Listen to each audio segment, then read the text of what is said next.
Tagung, Paskah, Natal, itu ya. Seringkali itu cuman hari besar gereja, perayaan, peringatan, bukan. Itu. Kalau secara teologis dulu orang itu sering menganggap Natal ini ada yang menganggap orang-orang banyak senang Natal, itu karena nggak terlalu sedih ceritanya, ya kan? Tuhan Yesus lahir, bayi, raja datang, semuanya, juru selamat telah datang, terang telah datang, tapi ternyata dia mati di atas kayu salib. Dan yang lain ngomong Paskah lebih penting. Gitu. Tapi bagaimana dia bisa mati kalau dia tidak datang sebagai manusia? Allah bisa mati nggak? Nggak bisa. Kok dia bisa mati? Karena dia mengambil daging. Dia datang sebagai daging. Itu firman Tuhan. Itu loh. Makanya Natal penting. Karena kalau dia tidak datang sebagai daging. Itu. Ini terjemahan harafiahnya gitu. Yang berdosa siapa sih? Daging. Yang berdosa itu Adam. Gitu loh. Tapi Adam tidak bisa membayar dosanya.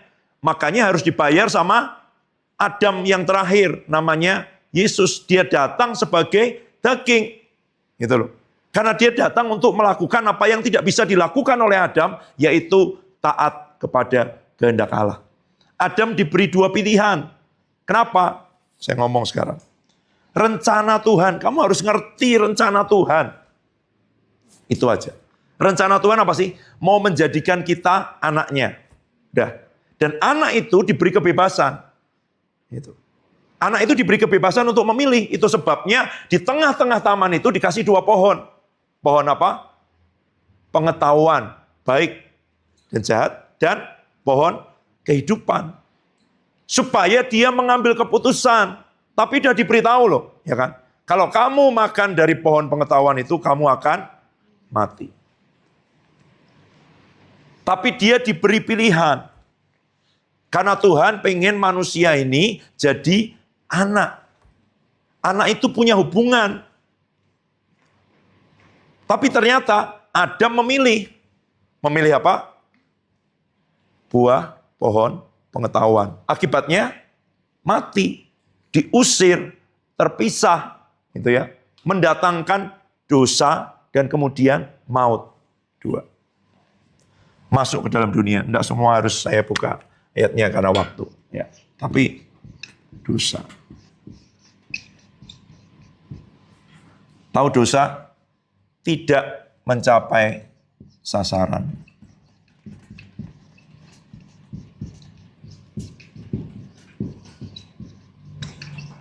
Meleset. Tahu panah? Sasarannya yang mana kalau juara? Yang di tengah ini ya, titik hitam. Kamu dari sini menembakkan panah. Kalau kamu meleset 1 milimeter dari sini, harusnya kalau dia tepat, ini enggak, gitu ya, akan sampai di sini. Tapi kalau kamu meleset di sini 1 milimeter aja, semakin lama akan semakin menyimpang jauh. Ini kalau jaraknya hanya 3 meter. Kalau jaraknya 10 kilo, menyimpangnya kemana? Kamu mau pergi ke Semarang, udah sampai Purwodadi. Padahal menyimpangnya cuma 1 sentimeter. 1 milimeter mungkin di awal. Itu dosa. Waktu Adam menyimpangnya sedikit. Adam mati umurnya masih 930. Tapi tambah lama bawahnya turun terus, ya kan? Gitu. Karena semakin jauh penyimpangannya, gitu. Akibatnya akhirnya adalah maut, kematian, ya kan? Gitu. Coba lihat di dunia ini, semua orang berusaha mempertahankan hidup. Pakai apa? Mempertahankan hidup. Kesehatan, makan, obat, ya kan? Sekarang apa? Skincare, anti-aging, supaya tidak menua, gitu ya. Orang kalau ambil foto, dia bilang apa? Diabadikan. Karena pengen kekekalan itu, karena kekekalan sudah hilang, dengan adanya dosa jadi maut, mati. Ya, orang ngambil foto itu, oh ingat, 20 tahun yang lalu, masih ada gambarnya, masih ada fotonya. Dia bilang diabadikan. Karena dalam hatinya dia merindukan, mau berusaha menyangkal kematian tapi nggak bisa. Orang pakai cloning, pakai apapun semua sekarang ya kan. Ada yang sengaja memberi wasiat supaya otaknya itu diawetkan, tetap hidup supaya nanti kalau ada kemungkinan membuat tubuh yang baru, kemudian bisa dipasang di tubuh itu. Macam-macam cara manusia berusaha supaya nggak mati. Tapi nggak bisa. Karena ada dosa, kemudian melahirkan maut. Ujung dari dosa ini, maut, kematian. Adam mati 930 tahun. Tapi Tuhan kepengen kita jadi anaknya. Tuhan kepengen kita jadi anaknya. Itu aja. Makanya Tuhan Yesus memperkenalkan Allah sebagai Bapa. Karena dia kepengen kita jadi anaknya. Sejak awal dia kepengen kita jadi anaknya. Sejak Adam dia kepengen kita jadi anaknya. Gitu loh. Nah bagaimana? Apa yang terjadi ketika Adam berbuat dosa? Dia menutupi dosanya, pelanggarannya dengan daun dari pohon ara. Membuat cawat, membuat pakaian untuk dia menutupi. Tapi Tuhan bilang, tidak bisa kamu tutupi dengan itu. Yang bisa menutupi kamu adalah darah kulit binatang, domba. Makanya Allah menyembelih binatang. Tidak disebutkan di situ. Tapi pasti itu domba. Dari mana itu domba? Karena nanti dari mana Habil itu bisa ngerti bahwa dia mempersembahkan domba di hadapan Tuhan. Dari mana nanti Abraham itu bisa mempersembahkan, ya kan? Sebelum Abraham ada Nuh, dia mempersembahkan korban yang berbau harum yang menyenangkan hati Tuhan. Dari mana? Gitu. Kalau tidak ada, Adam tidak melihat apa yang dilakukan Bapa pada waktu itu, supaya dia masih bisa diterima oleh Bapa. Dengan cara apa? Dipakai pakaian, gitu ya, dari kulit binatang, dan itu kulit domba. Jadi selama dipakai itu ya, begitu dipakai kulit, maka yang dilihat oleh Bapa siapa? Domba. Itu cara domba mengadopsi anak. Kalau ada induk domba, dia punya anak, lalu ada induk domba yang lain yang induknya mati. Induknya yang sana mati. Dia mau supaya peternaknya mau anaknya dari induknya domba yang mati ini disusuin sama domba ini, ya kan? Misalnya satu peternakan nih, ya kan? Semua induknya kena virus, mati. Anaknya ada ratusan, ada puluhan, mungkin ada beberapa. Tapi bagaimana? Induk domba ini tidak akan mau untuk menyusui anak dari domba lain. Satu-satunya jalan adalah dia harus mencium bau anaknya sendiri. Bagaimana caranya? Anak dari induk yang masih hidup sehat ini harus disembelih. Dikuliti, kulitnya dipakaikan kepada. Saya bersyukur saya tadi ikut Tuhan pakai ini, meskipun saya tadinya juga karena dingin ya kan. Jadi ilustrasi. Pakai, begitu dia dipakein, dikulitin kan, anak domba yang tadi loh dari induk ini. Terus anak domba yang mau disusuin, dipakein kayak pakai jaket gitu. Waktu dipakein ini, dianggap sama induknya ini anaknya sendiri, disusuin. Itu artinya diadopsi, sekarang sudah dianggap jadi anaknya. Dari awal kayak gitu. Domba disembelih, binatang disembelih ya kan, oke nggak ngomong domba. Dipakaikan kulitnya kepada Adam. Abraham disuruh mempersembahkan anaknya, tapi dipersembahkan nggak akhirnya? Dipersembahkan, tapi tidak disembelih. Siapa yang disembelih? Anak domba.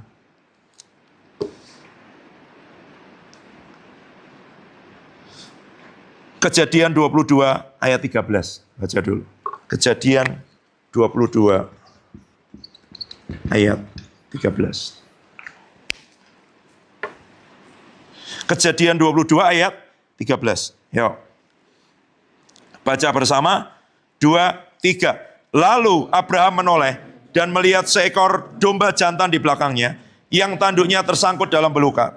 Abraham mengambil domba itu lalu mengorbankannya sebagai korban bakaran pengganti anaknya. Ya. Jadi yang disembelih adalah anak domba, pengganti anaknya. Gitu. Siapa itu? Gitu. Siapa anak domba pengganti anaknya itu. Coba buka dulu Injil Yohanes pasal 1 ayat 36. Ayat 29 dulu.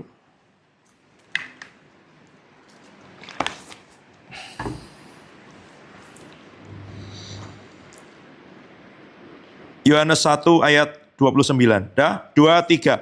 Pada keesokan harinya, Yohanes melihat Yesus datang kepadanya, dan ia berkata, lihatlah anak domba Allah yang menghapus dosa dunia. Jadi dari dulu Tuhan mau tunjukkan, aku pengen ngadopsi kamu jadi anakku. Satu-satunya caranya adalah anakku sendiri harus disembelih. Seperti domba itu dikuliti, supaya bisa dikenakan kepada kita. Supaya kita, waktu Tuhan lihat kita, itu dia lihat Yesus. Jadi kalau kita tidak pakai darah seperti yang saya jelaskan tadi. Itu ya. Mau kebenaranmu seperti apa, kamu tetap bukan anaknya. Kamu tetap gak akan disusui. Dia tetap gak akan mau nerima kamu. Yang dia terima anaknya sendiri. Siapa anaknya sendiri? Yesus. Ini loh, anak domba. Yohanes bilang, coba lihat, yang bisa mengenali itu cuman Yohanes. Sorry, ini Yohanes Pembaptis ya. Dia menunjukkan. Lihat, anak domba Allah yang menghapus dosa dunia. Gitu. Wahyu 13 ayat 8.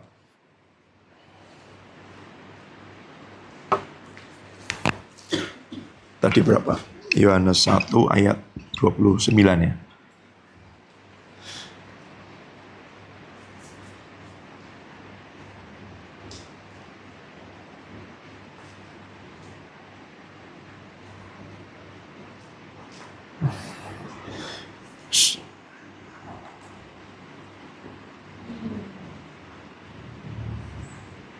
Sorry, Wahyu berapa? Ya, 2, 3. Dan semua orang yang diam di atas bumi akan menyembahnya, yaitu setiap orang yang namanya tidak tertulis sejak dunia dijadikan dalam kitab kehidupan dari anak domba yang telah disembelih. Ini nanti orang yang menyembah binatang itu dan patungnya, ya kan? Wahyu 7 ayat 10.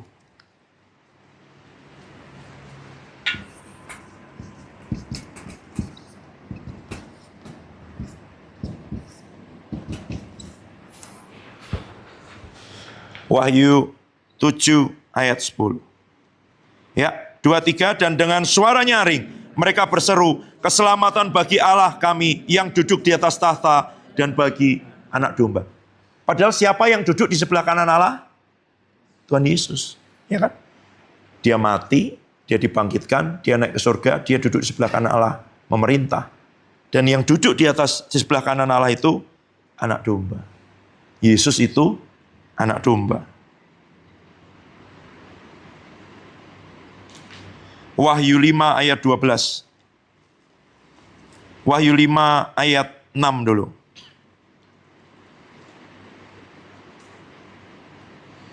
Dah?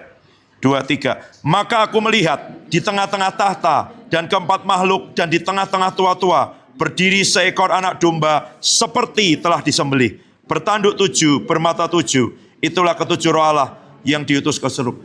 Sekarang dia bukan anak domba yang imut. Ya. Coba kamu nanti googling, kayak monster loh. Anak domba bertanduk 7, bermata 7. Ada nanti kamu cari, lukisan-lukisan di gereja-gereja kuno itu. Tanduknya 7, matanya 7. Itu. Di lehernya ada bekas seperti disembelih, pernah disembelih. Ya. Wahyu 5 ayat 12. 2, 3. Katanya dengan suara nyaring, anak domba yang disembelih itu layak untuk menerima kuasa dan kekayaan dan nikmat dan kekuatan dan hormat dan kemuliaan dan puji. Ya. Makanya Tuhan Yesus berkali-kali ngomong, aku mengutus kamu seperti domba di tengah serigala, seperti domba, karena dia juga domba. Dia anak domba, gitu loh. Dia bilang, aku ini gembala, kamu domba-domba, itu semuanya. Karena dia domba, dia mau Allah, mau mengadopsi kita jadi anaknya. Caranya domba diadopsi gimana? Anaknya sendiri harus disembelih, dikuliti, kulitnya dipakaikan kepada domba yang lain, supaya induknya ketika cium baunya, lihat bentuknya, ini anakku. Karena dia cium bau anaknya sendiri. Itu yang terjadi dengan Ishak ketika Yakub datang dengan pakaian Esau kan. Aku cium bau padang ini. Aku cium bau Esau ini. Sehingga dia lepaskan blessing. Bukan untuk Yakub sebenarnya. Untuk Esau. Karena dia cium bau Esau. Jadi waktu kita datang. Nah, sekarang bagaimana caranya? Apa betul?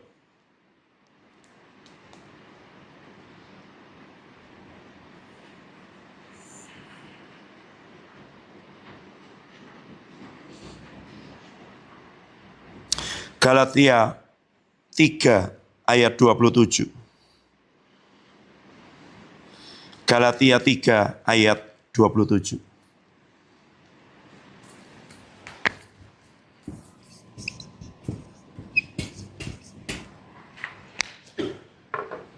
Sudah? Baca bersama dengan kuat. 2, 3.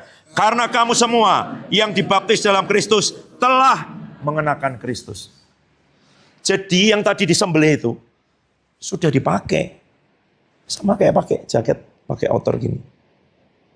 Waktu apa? Kamu dibaptis dalam Kristus. Itu bukan hanya acara, upacara. Makanya kalau nggak dengan iman, hanya karena ya Kristen, orang tuanya begitu lalu dibaptis, nggak terjadi apa-apa. Harus dengan iman dan pengertian bahwa Tuhan mau menjadikanmu dan menjadikanku anaknya. Mau mengadopsi kita, mau mengadopsi manusia jadi anaknya. Satu-satunya cara adalah anaknya sendiri harus disembelih, dikuliti, itu kalau domba tadi, dipakaikan. Dan ini loh, ya kan, mengenakan Kristus, pakai Kristus. Kamu waktu kamu dibaptis, kamu pakai Tuhan Yesus. Berarti kamu dianggap, dijadikan, punya akses sebagai anak. Seperti domba tadi kepada induk yang padahal bukan induknya sendiri. Karena induknya mengorbankan. Itu sebabnya Jumat Agung. Gitu loh. Itu sebabnya dia mati di atas kayu salib. Terharu. Banyak orang ya nangis-nangis kasihan sama Tuhan Yesus. Dan dia mati buat kamu. Kalau dia tidak melakukan itu semua, tidak disembelih, ya kita nggak bisa datang kepada Bapa. Kita nggak bisa jadi anaknya Bapa. Karena waktu dia cium bau kita, dia bukan cium bau anaknya. Itu sebabnya dia harus disalib. Anak domba itu harus menggantikan. Ya kan? Sama seperti anak domba itu menggantikan Ishak. Dia menggantikan kita. Jadi jangan cuman sedih-sedih, Jumat Agung, banyak yang gitu ya, terharu, Tuhan Yesus disalib, dicambuk, dipermalukan. Itu buat kita. Supaya kita bisa menerima semua yang dibayar. Sering ngomong, kalau sudah dibayar sama Tuhan Yesus, kamu bayar apa? Kamu menerima, kamu mengalami, kamu menikmati, kamu menerapkan. Kamu mengalami itu. Tapi kalau tidak tahu dia sudah melakukan apa, sudah membayar apa, ya iblis akan mencegah kamu supaya kamu tidak tahu. Meskipun sudah dibayar, kalau kamu nggak tahu, emang kamu berani. Kalau saya bilang, warung sepanjang sini sampai Ramayana sudah saya bayar semua. Wah, masa sih?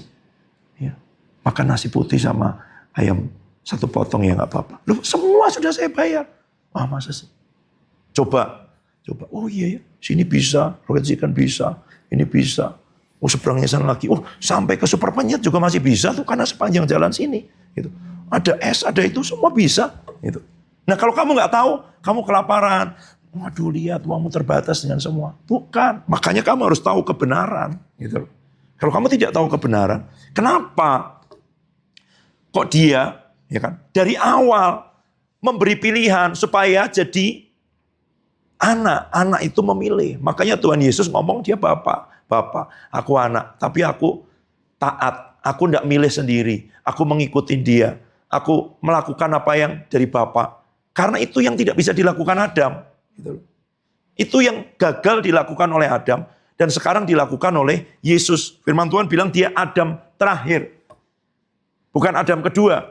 Kalau Adam kedua nanti ada Adam ketiga, keempat gitu. Sudah. Dia ada Adam pertama dan Adam terakhir. Yang melakukan itu satu. Sama seperti kita tidak dosa tadinya. Tapi karena dosanya Adam, kita ikut dosa. Karena tadinya semua manusia yang lahir itu keluar dari Adam.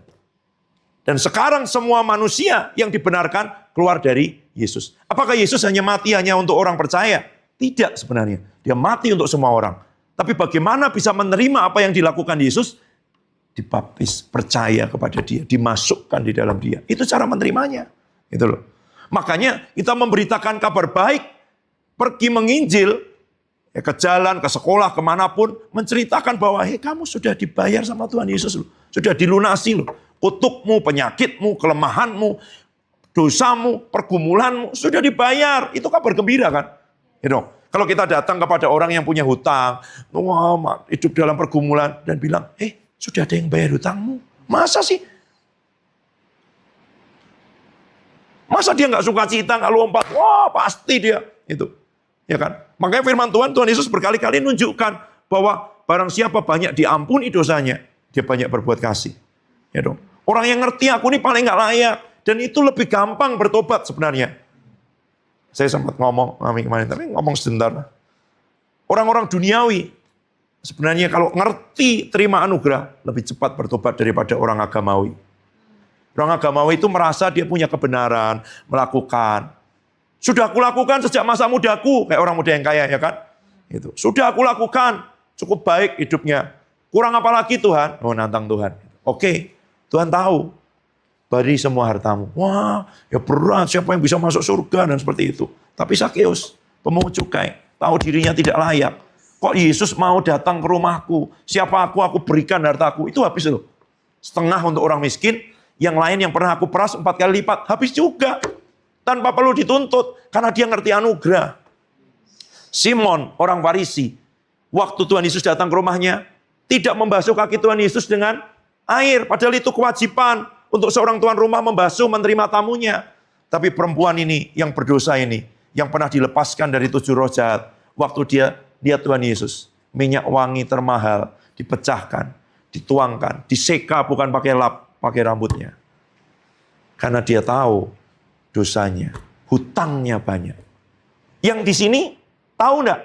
Enggak tahu, meskipun hutangnya juga banyak, itu aja. Makanya aku datang bukan untuk memanggil orang benar. Sebenarnya bukan orang benar, enggak ada orang benar. Orang yang merasa dirinya benar. Orang yang tidak sadar bahwa dirinya berdosa. Gitu loh. Siapa yang lebih cepat datang? Tuhan Yesus bilang apa? Pelacur dan pemungut cukai akan mendahului kamu masuk kerajaan Allah. Ya salah satu pelayanan yang pernah itu ya. Ketemu orang pengedar narkoba, pemakai berkali-kali bertahun-tahun, baru bertobat, mulai tumangi tangan, langsung berbahasa roh. Orang Kristen sudah bertahun-tahun melayani Tuhan, puluhan tahun, sulit sekali. Agamawi seringkali saya lihat lebih sulit bertobat. Anak sulung di dalam rumah, ya kan? Anak bungsu pergi, kurang ajar banget.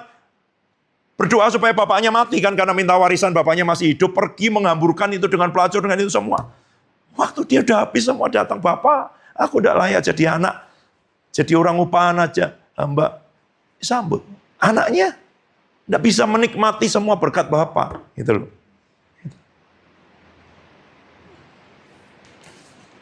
Tapi Tuhan mau menjadikan kita anaknya. Itu sebabnya dia harus mati. Itu sebabnya dia harus datang jadi manusia, jadi daging. Karena yang berbuat dosa manusia, gitu loh. Yang bayar harus manusia, gitu. Tapi manusia tidak akan mungkin bisa membayar itu. Wong Adam aja belum jatuh dalam dosa, sudah tidak taat kok. Apalagi keturunannya, ya kan? Tidak mungkin, itu loh. Makanya harus Yesus yang datang melakukan itu. Dia datang menggantikan kita. Dia datang sebagai kita. Kenapa? Karena manusia nggak bisa.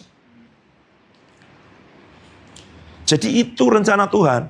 Kenapa kok Jumat Agung? Kenapa kok datang jadi bayi? Kenapa kok lahir di palungan? Kenapa kok besar di sana? Kenapa kok kemudian mati disalib? Gitu loh. Karena semua punya maksud, semua untuk menggenapkan rencana Tuhan. Nanti kalau baca Injil semuanya jelas. Kenapa kok di sini? Kenapa kok harus ada sensus? Kenapa kok pindah? Kenapa? Semua begitu. Untuk menggenapkan firman Tuhan, untuk menggenapkan kehendak Tuhan. Terus dia datang untuk menggenapkan. Karena Adam nggak bisa mengenapkan itu. Manusia tidak bisa mengenapkan. Dia harus datang jadi manusia. Tujuannya satu aja. Kita jadi anaknya. Nah, anak itu punya akses kepada Bapa. Akses itu putus waktu Adam gagal, diusir keluar dari Taman Eden. Yang tadinya ada semua loh, ya kan? Sungai ada, semua pohon ada, emas, batu permata, semuanya ada. Dan dia harus keluar. Nanti datang dengan kutuk. Kalau mau dengar kutuknya apa, dengerin khotbah Jumat Agung tahun lalu. Judulnya Mahkota Duri. Itu semua kutuknya dibayar Tuhan Yesus. Kenapa dia datang jadi manusia? Kenapa? Karena dia pengen manusia kembali kepada Allah. Itu rumusnya kayak gitu. Allah jadi manusia. Supaya manusia ya, tidak jadi Allah, tapi jadi ilahi. Gimana? Kurang A.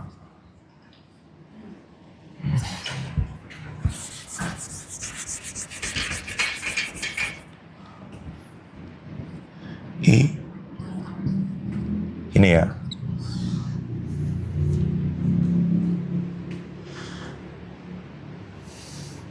Dia jadi daging, dia datang jadi daging, ya kan? Terus daging itu dibayar, daging itu ditebus, gitu loh. Jadi yang menghalangi apa? Yang menghalangi manusia bersekutu dengan Allah apa? Daging. Ini. Karena roh penurut tapi daging lemah. Gitu. Makanya daging itu harus dimatikan, harus dihukum karena dia yang berdosa, gitu loh. Caranya gimana? Coba baca dulu.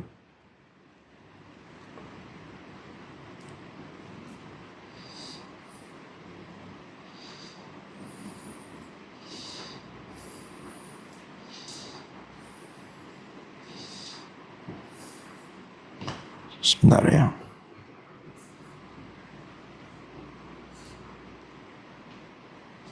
Roma 8 ayat 3.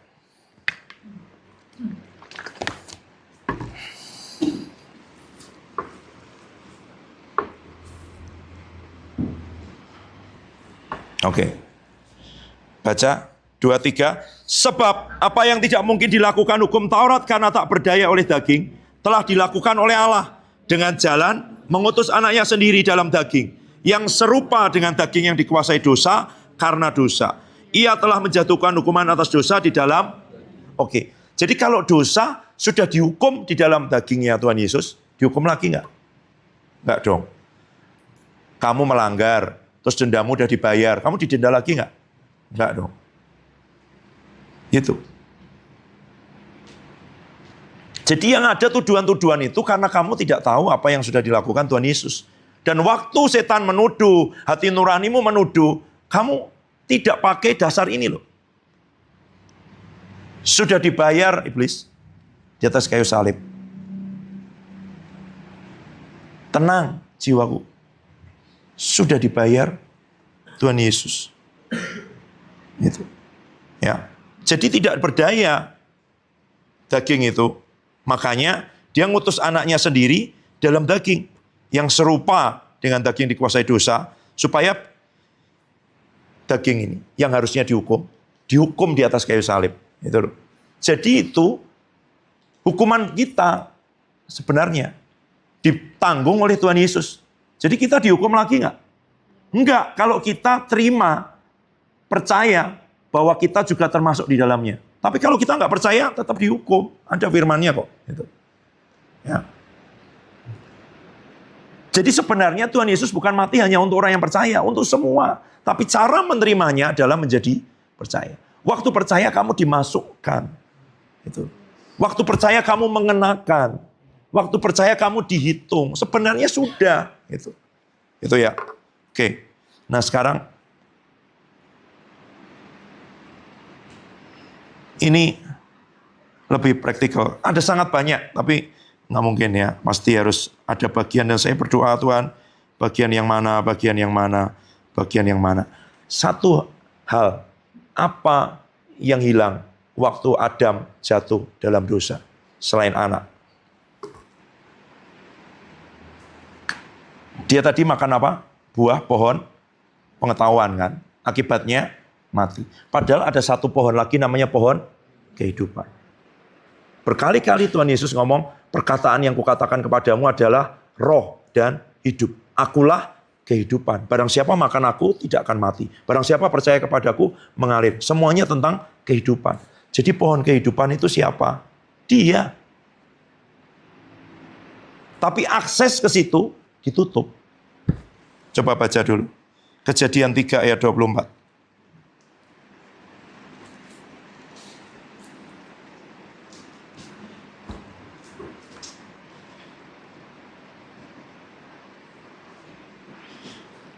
Kejadian 3 ayat 24, 2, 3. Ia menghalau manusia itu, dan di sebelah timur Taman Eden ditempatkannya beberapa kerub dengan pedang yang bernyala-nyala dan menyambar-nyambar. Ya, kerubim itu salah satu malaikat penjaga, itu ya. Dengan pedang yang bernyala-nyala menjaga supaya akses ke pohon kehidupan itu tidak bisa lagi harusnya kan sudah makan pohon pengetahuan jadi dosa, ya kan? Jadi mati. Kenapa nggak diberi pohon kehidupan? Karena kalau makan pohon kehidupan, berarti dia akan mengalami hidup tetap dalam penderitaan dong. Karena belum dibayar. Gitu loh. Ini kan harus ada akibatnya. Apakah Adam dulu dagingnya kayak gini? Enggak. Pasti tidak seperti daging Tuhan Yesus setelah kebangkitan, tapi kira-kira gambarannya kayak gitu.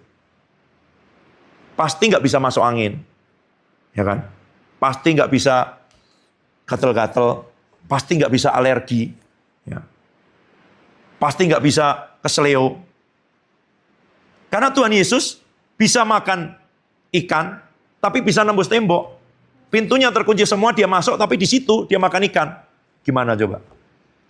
Berarti transparan dong. Tapi waktu ikannya dimakan, dia keluar lagi, ikannya nggak nyangkut di pintu. Dia nggak keluar lewat pintu loh. Itu. Jadi kamu jangan bayangin dulu Adam juga kayak kita, nggak mungkin dong. Disuruh mengolah seluruh dunia nggak ada pesawat kok. Kalau badannya kayak gini nyampainya kapan?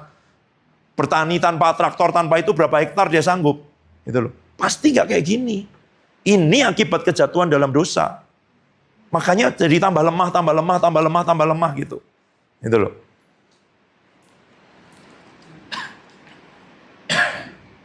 Aksesnya tertutup. Akses kemana? Pohon kehidupan. Tapi dia ingin memberikan akses itu. Tapi nggak bisa karena dijaga oleh kerub malaikat. Oke ya. Sekarang lihat Keluaran 36. Keluaran 26 dulu. Ayat 31 dan ayat 34. Kemana ini? Tunggu dulu. Keluaran 26, ayat 31 dan 34. Saya berdoa Tuhan beri roh hikmat dan wahyu. Ya, supaya disingkapkan oleh Roh Kudus. Keluaran 26, ayat 31 dan 34. Yuk baca bersama, 2, 3. Haruslah kau buat tabir dari kain ungu tua dan kain ungu muda, kain kirmisi dan linan halus yang dipintal benangnya. Harus kau buat dengan ada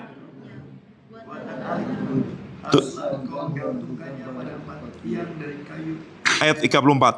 Tutup pendamaian itu harus kau letakkan di atas tabut di dalam tempat Maha Kudus.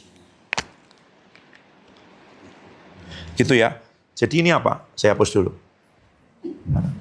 Wah.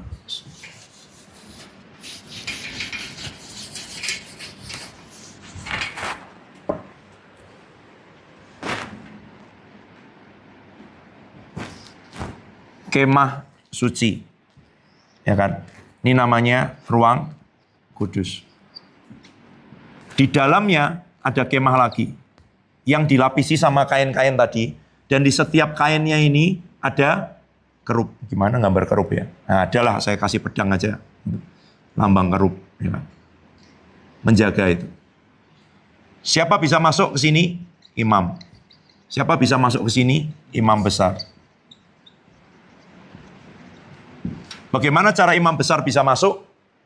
Membawa darah binatang untuk dirinya dan untuk umat, ya, gitu.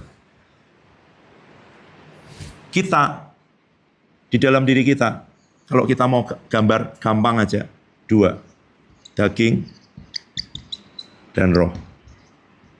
Ini nih, saya tunjukkan sekarang.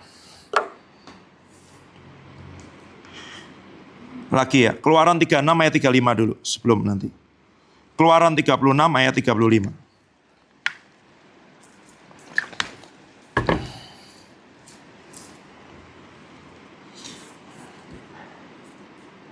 Ya, 23, dibuatlah tabir dari kain ungu tua dan kain ungu muda, kain kirmisi dan lenan halus yang dipintal benangnya, dibuat dengan ada kerupnya, buatan ahli tenun. Oke, ya. Keluaran 26 ayat 32. Mau tadi belum dibaca, ya.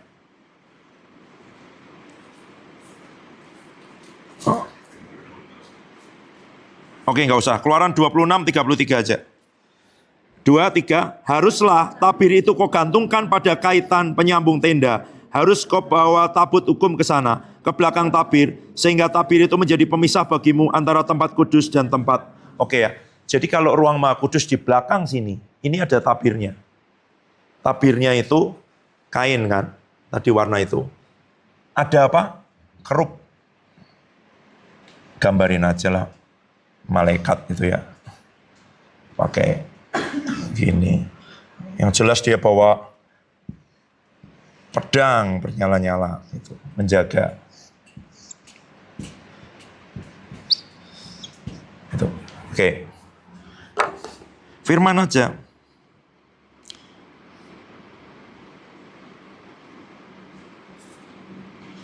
Ibrani 9 ayat 8.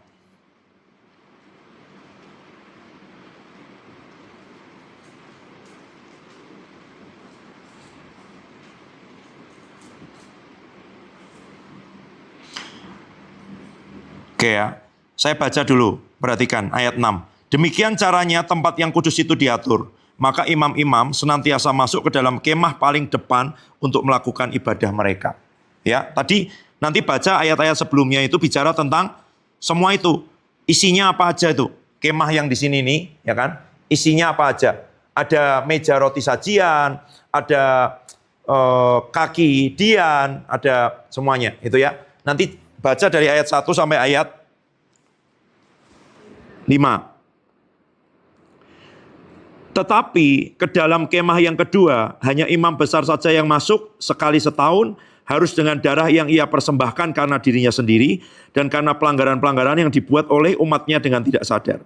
Ayat 8, perhatikan. Dengan ini, Roh Kudus menyatakan bahwa jalan ke tempat yang kudus itu belum terbuka selama kemah yang pertama itu masih ada. Jadi yang menghalangi jalan masuk ke kemah kedua, bertemu dengan Tuhan, ya kan? Di sini ada tabut itu, hadirat Tuhan. Apa? Kemah yang pertama. Kemah pertama apa? Karena ini sama. Daging. Daging ini menghalangi orang untuk ketemu Tuhan. Jadi ini kalau ini jadi manusia, ini gambaran. Itu loh. Daging itu menghalangi manusia untuk ketemu Tuhan. Gitu.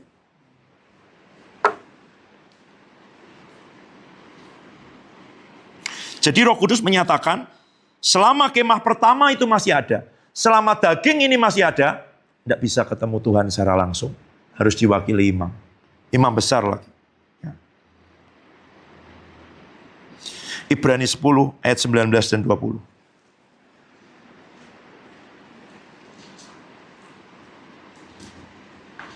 Baca bersama. 2, 3. Jadi saudara-saudara, oleh darah Yesus, kita sekarang penuh keberanian, dapat masuk ke dalam tempat kudus. Karena ia telah membuka jalan yang baru dan yang hidup bagi kita melalui tabir, yaitu, jadi tabirnya siapa? Dirinya sendiri. Ini loh, Yesus. Tabirnya harus dibuka. Kita tidak bisa buka sendiri.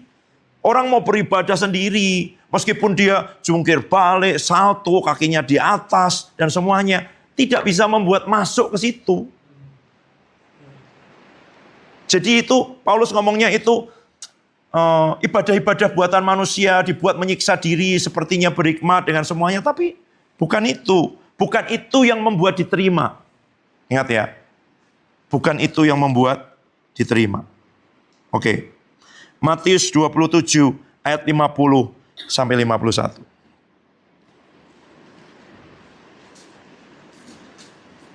Matius 27 ayat 50 dan 51. Yuk, 2, 3.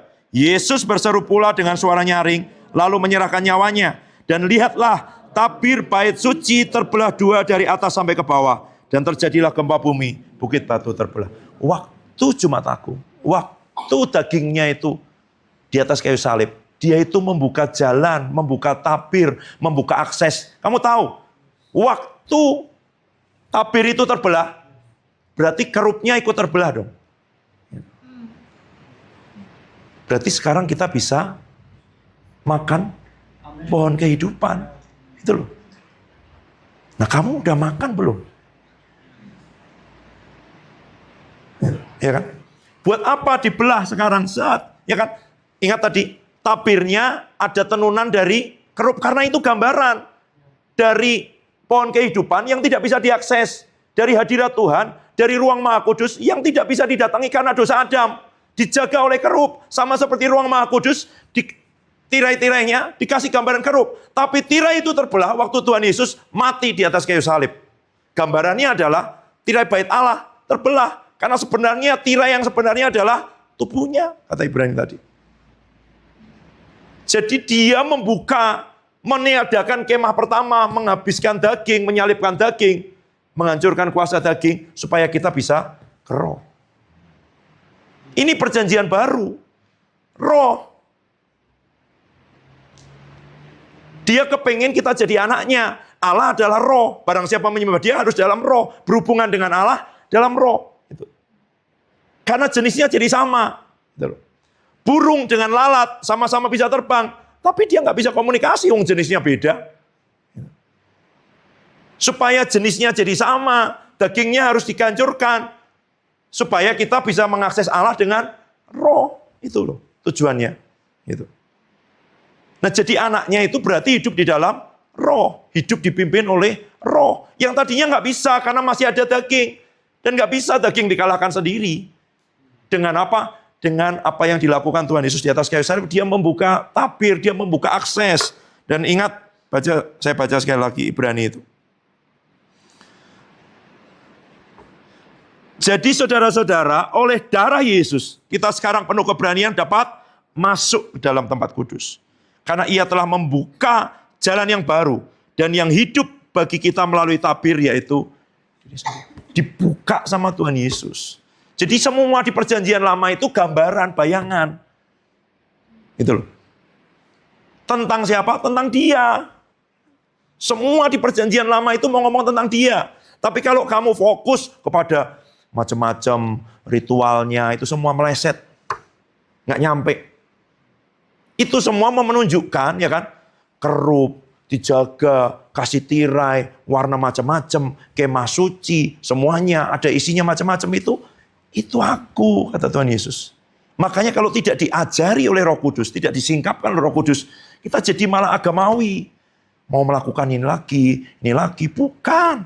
Itu semua tentang aku, nanti lain kali saya bicara itu, tunjukkan ayatnya. Ya. Jadi gimana? Oke, ayat yang saya baca tadi, di awal tadi tentang darah. Baca sekali lagi. Efesus 2 ayat 13. Ya. Efesus 2 ayat 13. 2, 3. Tetapi sekarang,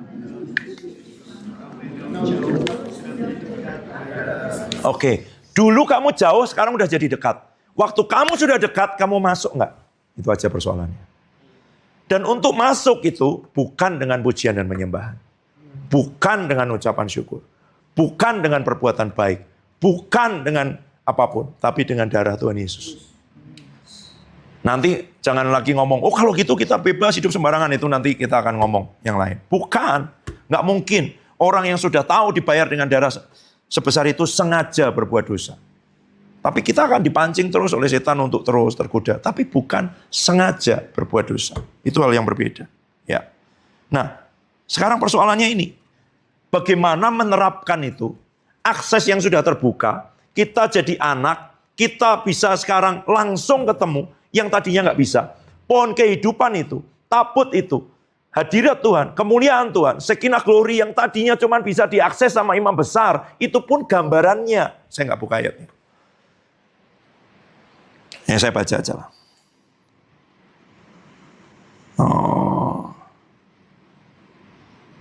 Ibrani 9, 11-12.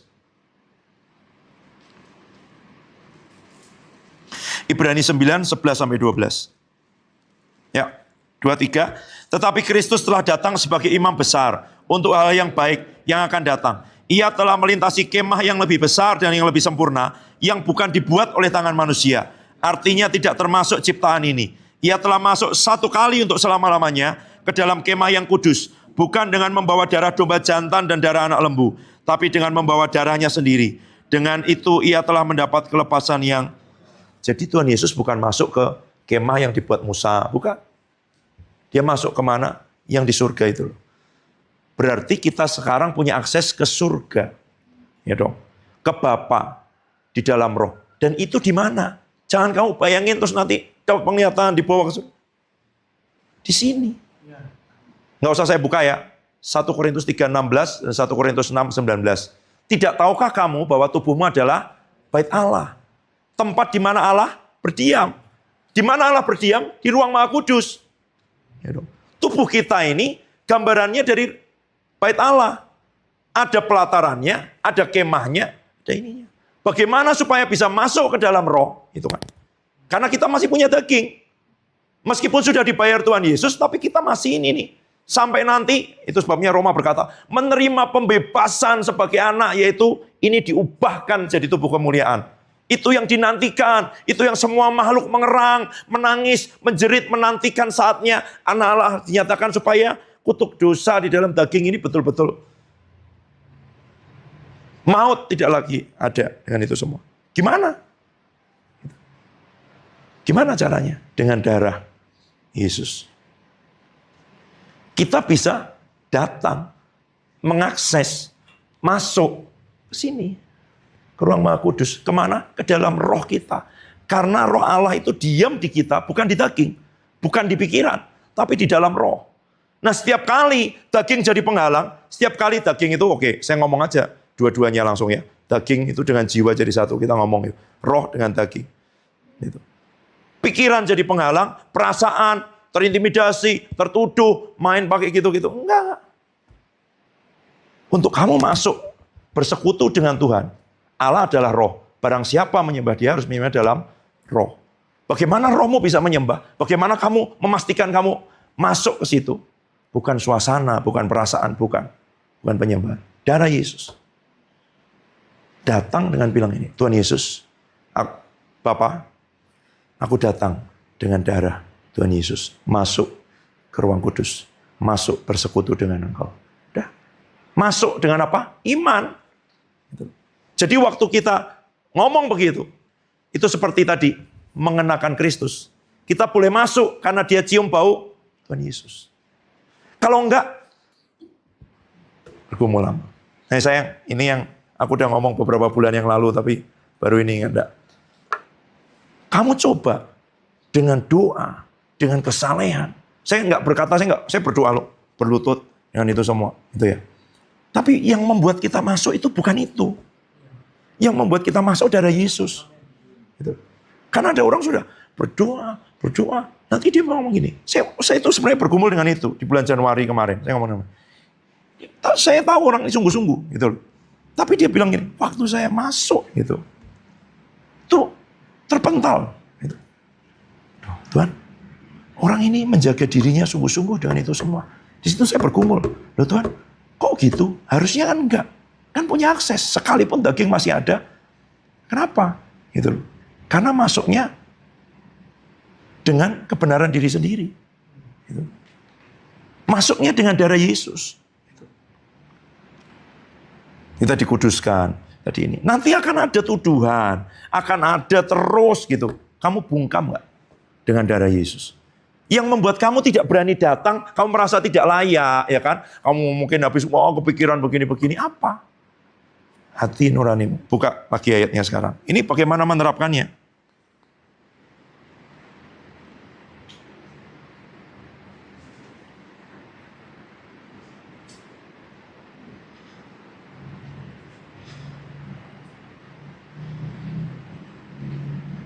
Sebentar.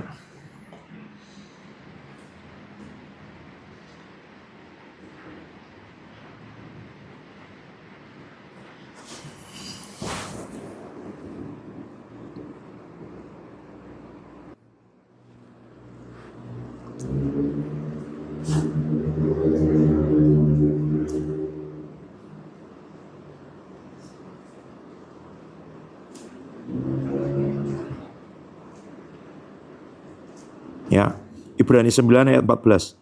2-3.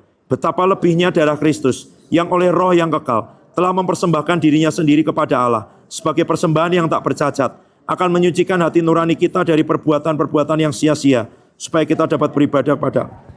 Ya. Yang pertama, kamu punya akses kepada Tuhan, kepada Bapa. Kamu bisa masuk. Kamu bilang, Tuhan, basuh aku dengan darahmu, aku masuk dengan darah Tuhan Yesus, ya kan? Aku masuk, ketemu. Iman. Dasarnya iman. Kamu harus berkatakan bahwa darah Yesus adalah akses kepada Bapa, akses kepada Roh, gitu ya. Akses ke ruang Maha Kudus, akses kepada pohon kehidupan. Tuhan, aku masuk dengan darahmu. Nanti ada tuduhan, nanti ada pikiran aneh-aneh, nanti ada macam-macam. Kamu harus bilang Ibrani 9:14 ini. Ya, sudah disucikan oleh darah Tuhan Yesus. Yang membuat kamu itu tidak berani datang seringkali adalah tuduhan-tuduhan di hati. Memang Roh Kudus mengingatkan menemplak dosa supaya bertobat, gitu ya.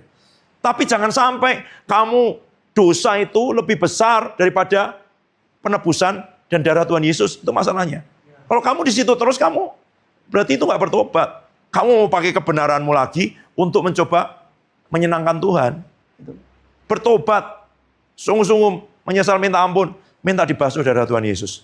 Bungkam tuduhan di hati dengan darah Tuhan Yesus. Yang kedua, selain tuduhan di hati, tuduhan iblis. Kamu harus berkata, dasarnya tidak bisa omonganmu sendiri. Dasarnya harus sudah dibayar oleh darah Tuhan. Oh, kamu enggak bisa, kamu masih begitu-begitu, lihat tuh kemarin apa yang kamu pikirkan. Coba tuh lihat gitu-gitu, masa kamu datang. Setan, firman Tuhan bilang aku datang bukan karena kebenaranku, bukan karena kebaikanku, bukan, tapi karena darah Tuhan Yesus.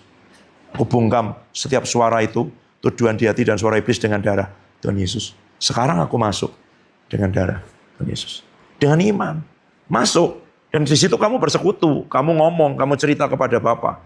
Kamu membungkamnya bukan dengan, oh iya menenangkan hati, ini dulu. Bukan. Itu loh.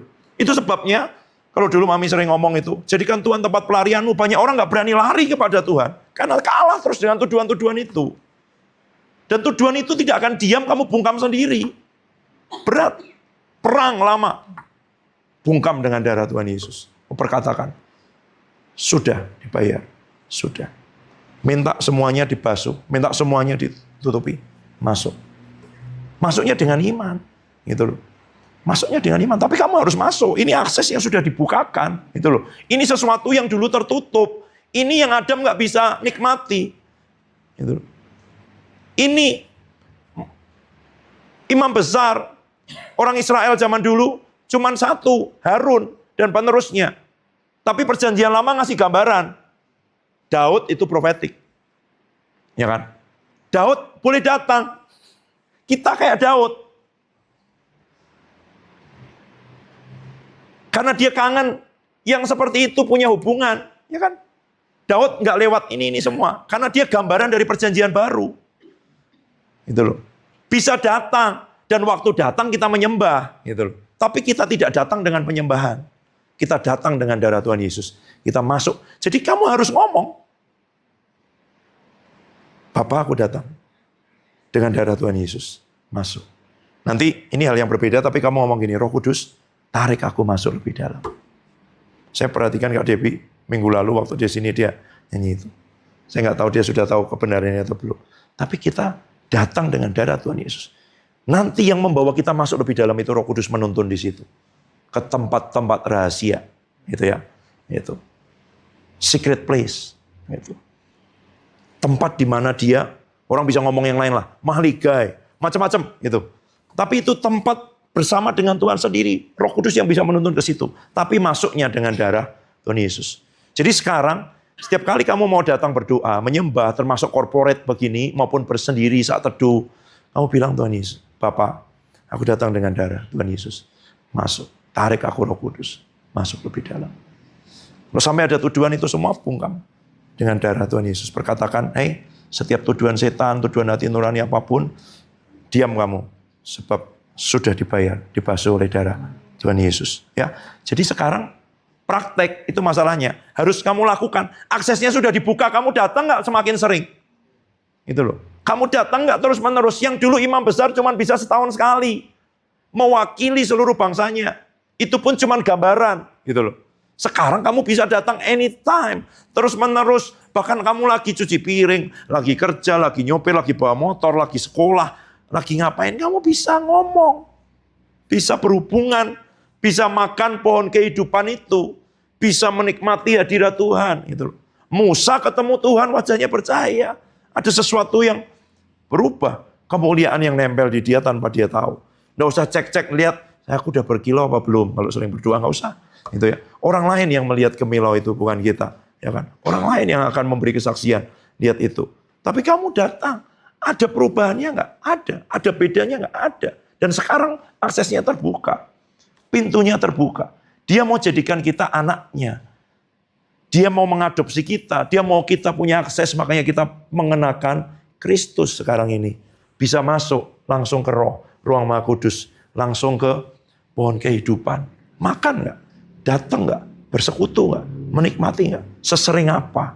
Gitu loh. Sudah dibuka. Itu sebabnya dia mati. Itu sebabnya dia disalib. Itu sebabnya dia dipecahkan. Karena itu membuka tirai. Melewati tabir. Yaitu tubuhnya sendiri. Gitu loh. Kamu nikmati nggak? Sudah dibayar Tuhan Yesus. Jangan cuma nangis-nangis nonton film Passion of the Christ. Kasihan banget itu. Gitu. Tuhan Yesus ngomong loh. Tangisi dirimu sendiri. Ini aku lakukan buat kamu. Oh, Tuhan, kau membayari kami uangmu habis itu semua. Kan kayak gitu kan. Gitu. Emang ada yang kayak gitu? Apa suka cita kan kalau ada orang traktir kamu bayarin semuanya. Saya beliin ini. Oh nggak usah. Gitu. Semua sama perabotnya. Semua sama isi-isinya. Semua sama ini. Gitu. Wow iya, luar biasa. Bersuka cita. Gitu. Gitu. Tapi karena kita nggak tahu itu. Ya jadi melo-melo nggak jelas lah. Gitu. Nah, cuma tabung itu juga sukacita. Karena berarti aku sekarang punya akses. Gitu loh. Tuhan, boleh ya. Aku datang, iya. Yang Adam nggak bisa. Yang nabi-nabi nggak bisa. Yang orang perjanjian lama nggak bisa. Yang imam besar cuma bisa setahun sekali. Aku bisa kapanpun sekarang. Pertanyaannya cuma satu. Kamu pakai nggak akses itu? Kamu nikmati nggak? Kamu melakukan nggak? Kamu sudah bisa mendekat. Sekarang kamu masuk nggak? Gitu loh. Ya kan? Darah itu membuat kamu yang jauh jadi dekat. Darah itu membuat kamu yang tidak bisa jadi anak. Gitu. Kenakan. Kamu masuk nggak? Sekarang gitu. Itu aja. Dan begitu kamu masuk, kamu akan dibukakan. Lagi. Banyak. Terus. Masuk. Gitu. Masuk dengan gitu. Bapa datang dengan darah Yesus. Dia cium bau Yesus. Dia cium bau anaknya. Kamu boleh masuk. Kerubnya udah nggak ada. Udah terbelah itu loh di situ. Ya. Sebenarnya sudah terbuka. Makanya barang siapa makan aku, ya kan, dia tidak akan mati sampai selama-lamanya. Dia akan mempunyai hidup yang kekal. Kamu bisa makan sekarang. Bisa menikmati. Gitu loh. Yang Adam tidak ambil. Kamu bisa nikmati sekarang. Aksesnya sudah dibuka. Gitu. Bagaimana cara makannya? Iman dong. Aku makan engkau Tuhan. Aku nikmati engkau. Masuk dulu. Gitu. Masuk dulu. Di mana? Bukan di sana, bukan di situ, bukan meskipun ini tinggi dia. Sini dong. Bersekutunya itu di rohmu dan di rohku. Masuknya ke sini. Gitu. Pintunya itu di sini. Karena tubuhmu adalah bait Allah. Tempat di mana Allah tinggal. Dia diamnya di mana? Di roh. Gitu loh. Itu sebabnya aneh. Kalau ada orang ngomong, orang roh. Lu perjanjian baru itu daging dibuka supaya roh punya akses. Gitu. Kok malah nggak mau roh, terus kamu mau di mana? Gitu. Kenapa Tuhan Yesus mati menderita? Supaya tabir dibuka, supaya roh kita bersekutu dengan roh Tuhan. Itu. Loh kalau cuma di daging, kenapa dia harus mati? Itu loh. Ya dong. Supaya roh kita langsung, nggak ada hambatannya. Kamu masuk, nggak harus. Ya saya pernah belajar macam-macam lah. Gitu. Meditasi apapun orang harus posisi tertentu, mengatur nafas, menenangkan pikiran, mengalihkan dari semua gangguan-gangguan itu. Kenapa? Karena tidak punya darah Yesus. Nanti masuk nggak bisa.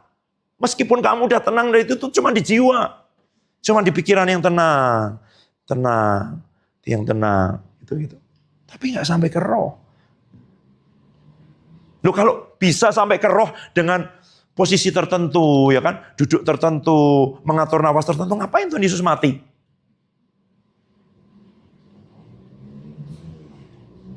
Ya sudah toh, dilakukan aja begitu. Semua bisa. Nggak bisa. Gitu loh. Nah kalau kamu mau coba, ya boleh. Udah. Nah, coba aja. Itu iman. Tapi masalahnya, banyak orang yang sudah punya akses, nggak masuk. Nggak datang. Kamu menyia-nyiakan. Orang lain yang nggak punya akses berusaha untuk masuk, menaklukkan daging. Kamu tahu? Itu sebabnya orang bilang itu askese, menyiksa diri, ya kan, ini semua gitu. Bertapa di sungai, di gunung, di mana, puasa yang panjang. Saya nggak berkata bahwa kita nggak perlu itu, ya kan. Tapi itu dilakukan dalam ketaatan, bukan untuk masuk, bukan. Masuknya dengan darah Yesus. Satu aja. Sesering apa kamu masuk? Se-confident apa kamu datang dan kamu menaklukkan itu loh. Tuduhan iblis dan tuduhan hatimu dengan darah Yesus. Setiap kali itu aja. Orang nggak jadi datang. Orang nggak jadi. Di penyembahan korporat maupun pribadi. Pikiran gini, nanti apa aku terima Tuhan. Darah Tuhan Yesus membungkam kamu iblis dan tuduhan hati dalam nama Tuhan Yesus. Basuh aku Tuhan. Masuk aku dan iman. Ya. Ayat-ayatnya dibaca lagi nanti. Catat itu. Ini kebenaran. Ya, yang sudah dibayar oleh Tuhan Yesus. Yang sampai kamu nonton Passion of Turkes kayak gitu, kalau kamu nggak ngerti kamu cuman iya. Nah, penjahatnya juga disalib tuh. Berdampak apa? Penyalipan. Apakah karena itunya? Ya kan? Bukan, tapi karena dia melakukan kehendak Allah, gitu loh. Dia membuka itu. Penjahat kanan kirinya disalib tidak membuka tabir. Gitu. Tapi yang dilakukan Tuhan Yesus membuka tabir, akses buat kita semua. Siapkan hati. Terima ya kemenangan.